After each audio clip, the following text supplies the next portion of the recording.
Ah, l'éloquence, c'est l'art de savoir bien causer. Pourquoi? Parce que, Ah bon? mais oui, ah, l'éloquence.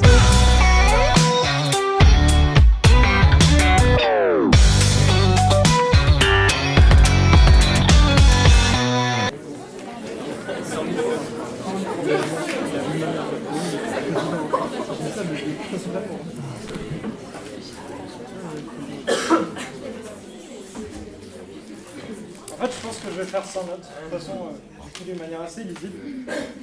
Moi, je viens d'une famille d'artistes. Mon père, il est bassiste et guitariste dans un groupe de rock. Ma mère et ma tante, elles chantaient dans un groupe de punk quand elle était jeune. Le guitariste de ce groupe, c'était mon oncle Édouard. Et puis mon oncle Cyril, c'est un super bon bassiste lui aussi. Et au-dessus de tout ça, il y a mon grand-père. Mon grand-père, il chante de l'opéra. Et il a une voix magnifique. Mais il n'a jamais été très délicat, mon grand-père. Ah là là là. Ça, c'est moi à 8 ans. Et mon grand-père, ça donnait quelque chose comme... Qu'est-ce que tu chantes faux, mon pauvre? Ouais, non, il a toujours manqué de délicatesse, mon grand-père. Mon père était vachement plus délicat. Regardez, fermez les yeux. Imaginez-vous en région parisienne, dans une cuisine qui est bien trop petite. Pour les habitants de l'appart, on se marche dessus. Mais ce matin-là, il n'y a que mon père et moi. Il y a le soleil, un soleil d'hiver, vous savez, là, ce soleil qui est blanc et froid, là, qui nous éclaire. Il y a la radio qui grésille, le vent l'emportera, Noir Désir. C'est une des chansons préférées de mon père. Et moi, j'étais tout gosse et je voulais partager quelque chose avec lui. Du coup, j'essaye de chantonner. Et t'as mon père qui me regarde et qui me dit Achille, je t'aime beaucoup. Qu'est-ce que tu chantes? Alors j'ai vite compris que le chant, c'était pas pour moi et j'ai arrêté de chanter. Et c'est de ça dont j'aimerais vous parler, en fait, les barrières qu'on se met ou que les autres nous mettent et qui nous empêchent de nous lancer dans la vie. Après, moi, j'aime une famille d'artistes. Alors, à partir du moment où ça a été clair que j'avais pas le sens de la mélodie, bah, j'ai commencé à faire du rap et de la batterie. Tout ça. En fait, ça, par contre, je l'ai gardé pour moi. Les raps, je les écrivais le soir, quand il n'y avait personne, ou au fond de la classe. J'ai commencé en 6e. D'ailleurs, la batterie aussi, j'ai commencé en 6e. Et puis il y avait quelque chose de marrant avec la batterie, c'est que quand j'étais dans ma chambre, j'étais toujours super précis, j'avais aucun problème avec le rythme. Mais dès que je devais jouer devant quelqu'un, ou surtout dès que je devais jouer devant mon prof, j'arrivais plus à jouer. Je jouais même à l'envers du rythme des fois. Donc ouais, non, l'expression artistique, je la gardais plutôt pour moi au collège. Surtout qu'en fait, au collège, j'ai vite compris que plus je gardais de choses pour moi, moins je me prendrais de torgnole. C'est-à-dire que je venais d'un quartier assez populaire, et puis je suis arrivé dans un des collèges les plus bourgeois de Paris, où les gens se connaissaient depuis la primaire. Donc j'avais pas d'amis, j'avais pas les codes, j'avais pas les marques qui portaient. Et puis surtout, à l'époque, j'avais pas un physique très avantageux. Donc j'étais assez vite devenu le bouc émissaire.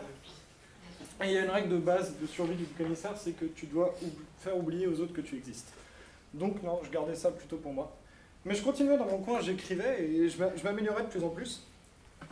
Puis il s'est passé un truc en fin de 3e. On était à 10 jours du brevet à peu près.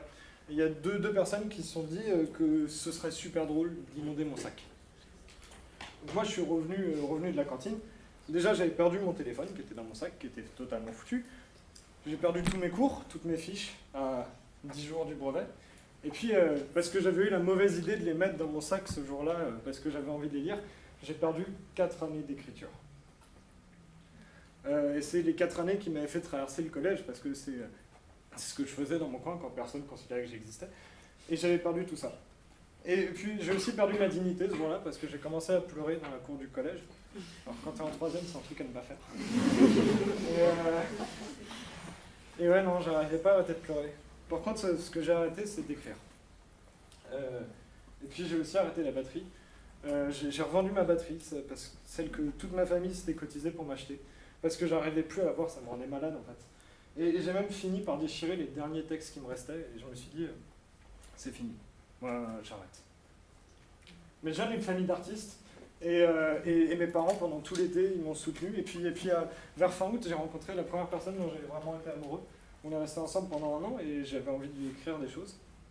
Et du coup, j'ai recommencé un peu à écrire.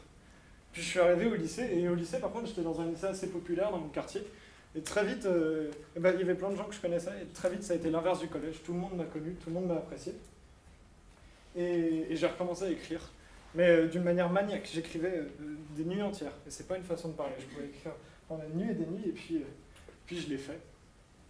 Je suis monté sur scène pour la première fois. Fermez les yeux. Imaginez-vous en région parisienne. Cette fois, on est dans une salle de concert. Pareil, elle est trop petite et tout le quartier qui s'y presse se marche un peu sur les pieds. Mais ce soir, pour moi, il n'y a que mes parents et moi. Et j'y vais, il y a la lumière du projecteur, la lumière qui est chaude et qui est brûlante, la lumière jaune là. Et je chante pas, non, moi je rappe. Et à la fin, il y a mon père qui vient me voir et qui me dit Achille, hein, je suis très fier de toi. J'étais mauvais, j'étais incroyablement mauvais, je me rends pas compte, c'était la première scène. J'étais ridicule. Mais personne ne me l'a dit, toute la salle m'a soutenu, et puis j'avais mes amis qui étaient là et qui criaient mon nom, et puis j'avais mes parents qui étaient fiers de moi. Alors j'y suis retourné. Une fois, 2 fois, 10 fois, 15 fois. Puis je me suis amélioré de plus en plus à chaque fois. Et ça a un peu été l'âge d'or. Le Achille que vous connaissez maintenant, il est apparu à cette époque. C'est l'époque où j'ai appris à m'ouvrir sur les gens, c'est l'époque où je me suis fait des amis, c'est l'époque où j'ai recommencé la batterie, je m'en suis racheté une. Après j'ai commencé la basse, puis la guitare, puis le piano. J'ai même commencé à arriver à danser devant des gens. Non, vraiment, j'ai pris confiance en moi à cette époque-là. Et surtout, des fois, la nuit, quand il n'y avait personne qui m'écoutait, quand j'étais sûr que personne ne me jugerait, j'ai commencé à faire quelque chose que je n'avais pas fait depuis 8 ans. Je chantais. J'avais pas chanté pendant 8 ans. C'était pas beau à entendre, hein, heureusement que j'étais seul. Et puis finalement, maintenant, j'en suis arrivé à un point où j'arrive à chanter devant des personnes quand je leur fais vraiment confiance. Et ils ne viennent pas pour me tailler d'ailleurs, parce que c'est pas beau, c'est désagréable pour eux. J'en suis désolé d'ailleurs si j'ai déjà chanté devant vous, mais c'est parce que je vous fais confiance. On pourrait dire que ça finit bien pour moi. Mais factuellement, je suis pas sûr, parce que je sais pas chanter, et je saurais jamais chanter. Parce que mon père, au lieu de me dire « je vais t'apprendre », il m'a dit « t'es nul ». Et parce que plein de personnes se sont moquées de moi et de ma manière de chanter. Et j'ai enfermé ça au fond de moi, comme d'autres trucs. Du coup, j'aurais jamais eu la chance de chanter avec mes parents, et j'aurais jamais la chance de chanter avec mes enfants, de leur apprendre, puisque je ne sais pas faire. Et ce sera quelque chose qui manquera toujours au fond de moi. Donc c'est pour ça que je vous fais ce manifeste pour la liberté, qui devrait être inaliénable de chanter faux, de s'exprimer même si on rate. Et aussi un appel à la bienveillance, et pour moi un engagement à essayer d'être plus bienveillant. Parce que j'ai ce vice que les autres ont des fois de blesser les gens sans faire exprès. Parce que je dis des choses sans réfléchir. Et j'ai pas mal réfléchi à comment je pourrais finir. Est-ce que ça vous dirait que pour finir, je chante quelque chose? Allez.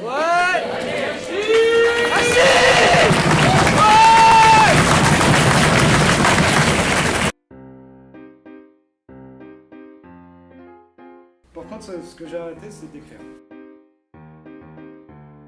2 personnes qui pleuraient dans la cour du collège. C'est vite devenu le bouc émissaire.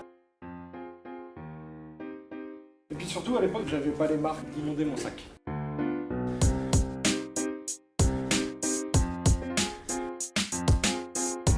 C'est ce que je faisais dans mon coin. Une fois, la nuit, je dansais devant des gens. Je dansais devant des gens. Je dansais devant des gens. Une fois, la nuit, je dansais devant des gens.